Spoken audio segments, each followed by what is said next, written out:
اعوذ باللہ من الشیطان الرجیم بسم اللہ الرحمن الرحیم۔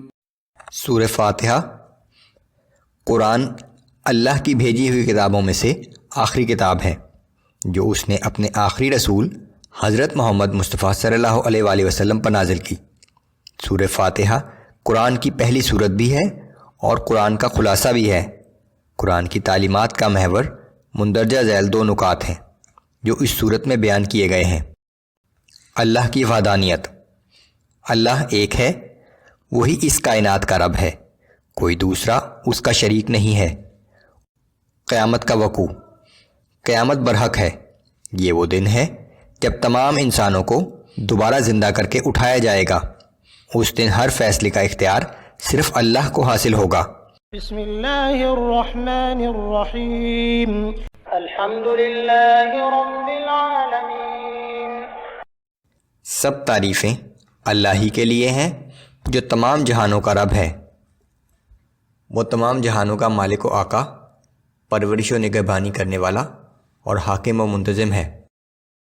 الرحمن الرحیم، جو نہایت مہربان اور ہر وقت رحم کرنے والا ہے۔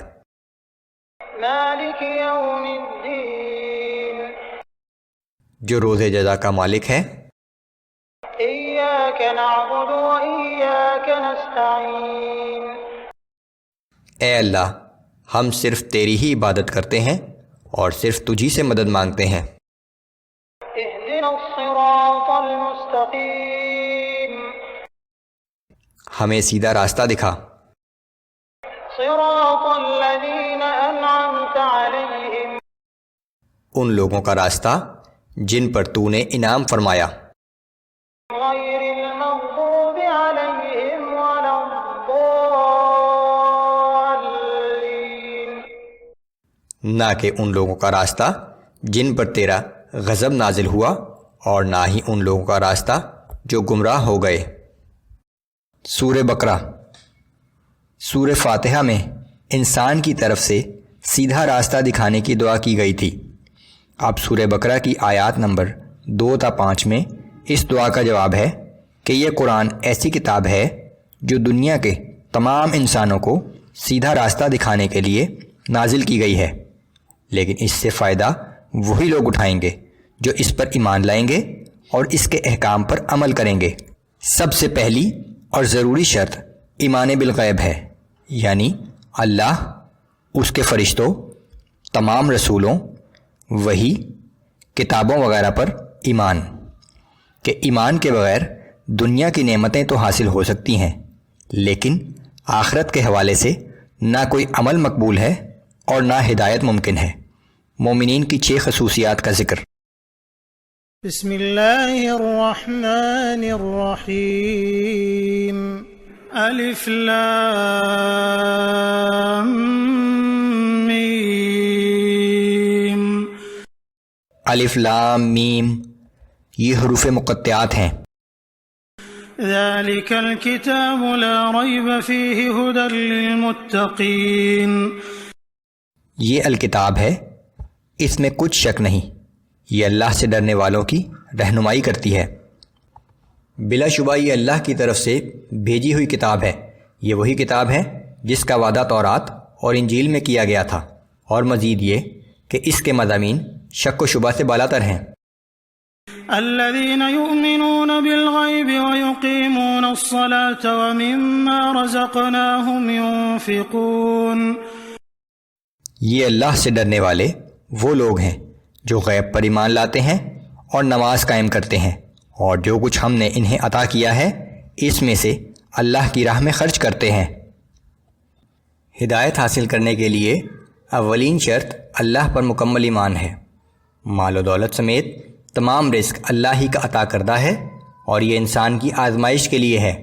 البتہ ہر انسان کو یہ اختیار دیا گیا ہے کہ وہ اس مال کو خواہ اس دنیا کی چند روزہ زندگی کی آسائشیں حاصل کرنے کے لیے صرف کر دے یا اللہ کی راہ میں خرچ کر کے جنت کی دائمی نعمتیں حاصل کر لے، کہ یہی اس کا امتحان ہے۔ والذين يؤمنون بما أنزل إليك وما أنزل من قبلك وبالآخرة هم يوقنون۔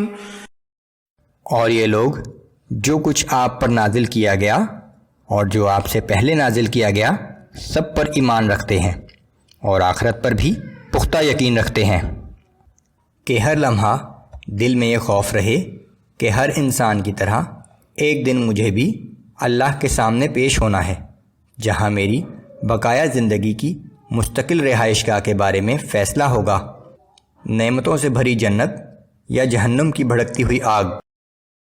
اولئک علی ھدی من ربہم واولئک ھم المفلحون۔ یہی لوگ اپنے رب کی طرف سے ہدایت پر ہیں اور یہی لوگ حقیقی کامیابی پانے والے ہیں۔ ان خصوصیات میں سے 4 کا تعلق ایمان و یقین سے ہے، جبکہ 2 کا تعلق اعمال سے ہے۔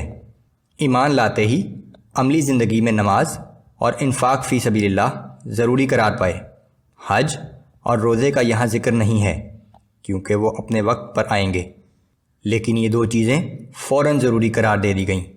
انفاق فی سبیل اللہ میں زکوٰۃ اور صدقات دونوں شامل ہیں، اگرچہ زکوٰۃ بھی 1 سال کے بعد اور وہ بھی ایک مقرر نصاب کی موجودگی میں لازم ہے، لیکن صدقات کی مد میں ہر وقت مال خرچ کیا جا سکتا ہے۔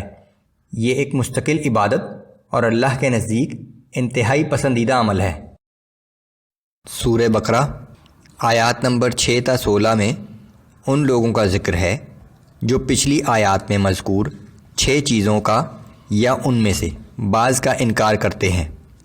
پھر یہ لوگ بھی 2 گروہوں میں تقسیم ہیں۔ پہلے گروہ میں وہ لوگ شامل ہیں جو ہٹ دھرمی کی اس حد تک پہنچ جاتے ہیں کہ اگر یہ حق بھی ہو تو ہم اسے نہیں مانیں گے، جیسے مدینے کے بعض یہود اور ابو جہل اور اس کے ساتھی وغیرہ۔ دوسرا گروہ ان لوگوں کا ہے جو بظاہر اپنے آپ کو مومن کہتے تھے، لیکن در حقیقت ان کا ایمان محض دکھانے کے لیے تھا۔ ان الذين كفروا سواء عليهم أأنذرتهم ام لم تنذرهم لا يؤمنون۔ بے شک وہ لوگ جنہوں نے ان باتوں کا انکار کیا اور کفر اختیار کرنے پر بضد ہیں، ان کے لیے برابر ہے خواہ آپ انہیں ڈرائیں یا نہ ڈرائیں، وہ ایمان نہیں لائیں گے۔ ختم اللہ علی قلوبہم وعلی سمعہم وعلی ابصارہم غشاوہ ولہم عذاب عظیم۔ اللہ نے ان کے دلوں اور کانوں پر مہر لگا دی ہے اور ان کی آنکھوں پر پردہ ڈال دیا ہے اور ان کے لیے سخت عذاب ہے۔ جو لوگ محض ضد، ہٹ دھرمی اور تعصب کی وجہ سے یا تکبر اور حسد کی وجہ سے کفر پر اڑے رہے تو ان کی قسمت میں ہدایت نہیں ہے۔ اس زمانے میں ابو جہل اور ابو لہب جیسے کفار اس کی مثال تھے، لیکن ہر زمانے میں ایسے لوگ موجود رہے ہیں اور موجود رہیں گے۔ آگے منافقین کا بیان ہے۔ وَمِنَ النَّاسِ مَن يَقُولُ آمَنَّا بِاللَّهِ وَبِالْيَوْمِ الْآخِرِ وَمَا هُمْ بِمُؤْمِنِينَ۔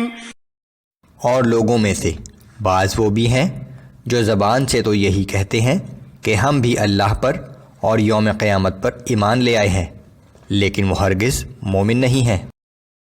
يخادعون الله والذين آمنوا وما يخدعون إلا أنفسهم وما يشعرون۔ وہ اللہ کو اور اہل ایمان کو دھوکہ دینا چاہتے ہیں، مگر وہ صرف اپنے آپ ہی کو دھوکہ دے رہے ہیں، لیکن انہیں اس بات کا بھی شعور نہیں ہے۔ في قلوبهم مرض فزادهم الله مرضا ولهم عذاب أليم بما كانوا يكذبون۔ ان کے دلوں میں نفاق کی بیماری ہے، پس اللہ نے ان کے اعمال کی وجہ سے ان کی بیماری کو اور بڑھا دیا، اور ان کے لیے دردناک عذاب ہے کیونکہ وہ جھوٹ بولتے تھے۔ وَإِذَا قِيلَ لَهُمْ لَا تُفْسِدُوا فِي الْأَرْضِ قَالُوا إِنَّمَا نَحْنُ مُصْلِحُونَ۔ اور جب ان سے کہا جاتا ہے کہ زمین میں فساد برپا نہ کرو تو کہتے ہیں کہ ہم تو اصلاح کرنے والے ہیں۔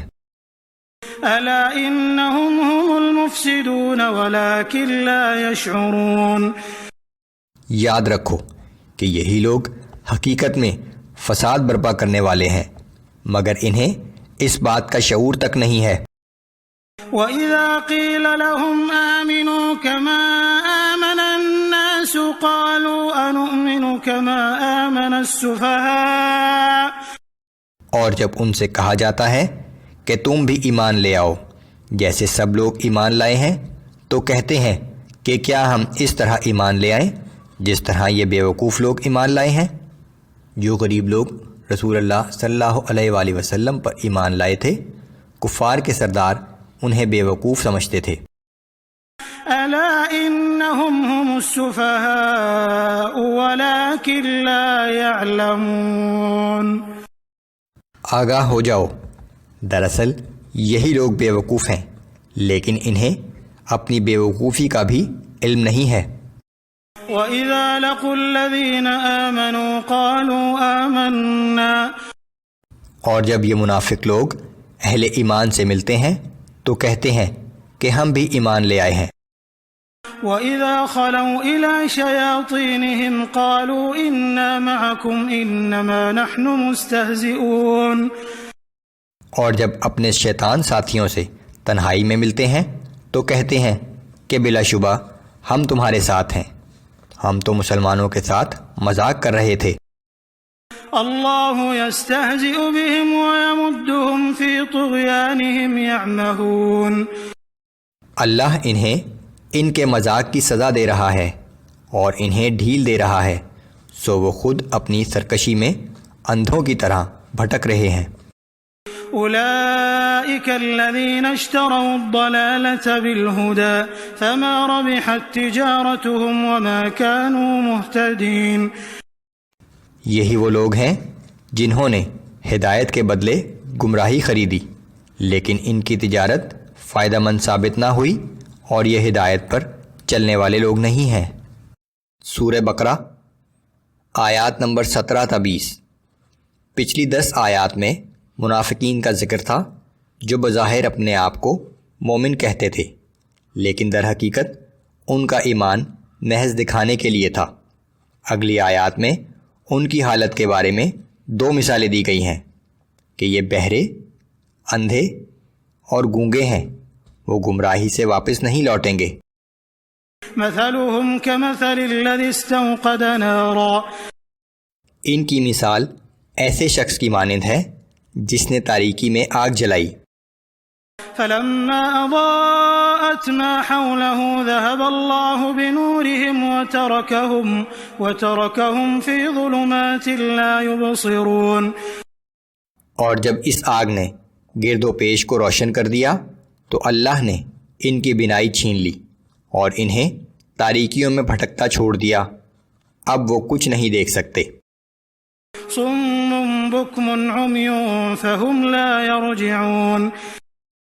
یہ بہرے، گونگے اور اندھے ہیں، پس وہ گمراہی سے واپس نہیں لوٹیں گے۔ او كصيب من السماء فيه ظلمات ورعد وبرق۔ یا ان منافقوں کی مثال یہ ہے کہ ان کے ارد گرد آسمان سے بارش برس رہی ہے جس میں اندھیرا ہے اور کڑک اور چمک بھی ہے۔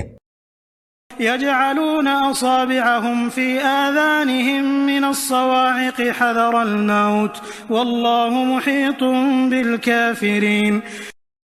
تو وہ کڑک کے باعث موت کے ڈر سے اپنے کانوں میں انگلیاں ٹھونس لیتے ہیں، لیکن اللہ نے کافروں کو ہر طرف سے گھیرا ہوا ہے۔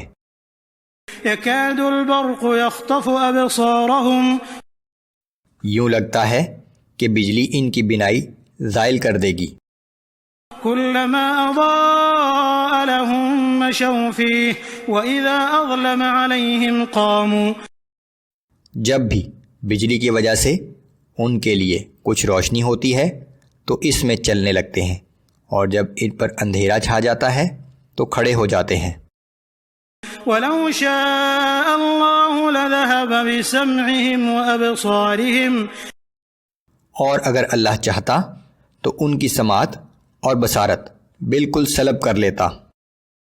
ان اللہ علی کل شیء قدیر، بے شک اللہ ہر چیز پر قادر ہے۔